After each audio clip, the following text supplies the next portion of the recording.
Hello，大家好，今日咧想同大家介紹一幅咧梵高佢自己好中意嘅一幅畫作，就係叫做食薯仔的人 （Potato Eaters），係梵高咧喺1885年咧畫出嚟嘅。呢幅畫咧其實就你見到唔係色彩好繽紛，反而咧就有少少沉重嘅感覺，因為咧啲顏色咧都用得咧好沉啊，好深色啊。咁咧畫裏邊咧就畫咗有5位農夫啦，喺一個好昏暗嘅燈光下面咧，就圍住一張木台食薯仔嘅。佢哋咧嘅神情咧都好樸素，不過咧睇落就唔係好開心啊。但係咧你又會感受到一種好似好真實嘅生活氣息。梵高咧畫呢一幅畫嘅時候咧，仲係住喺荷蘭一個叫做紐南嘅地方生活。佢每日咧都係觀察住咧農夫點樣去生活啊，點樣去工作嘅。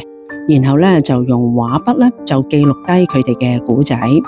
佢咧就唔係想畫呢啲作品咧畫得好靚嘅，而係咧就想畫得咧係比較真實，表現咧係比較真誠嗰個感覺。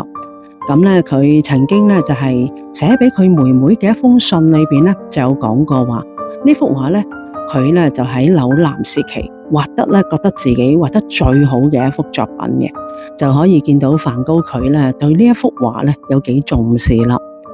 雖然咧當時呢幅畫咧就唔係好受歡迎嘅，但係咧佢呢幅畫代表咗梵高對藝術嗰種堅持，就唔係話追求完美咁簡單，而係反而咧佢係想追求真誠。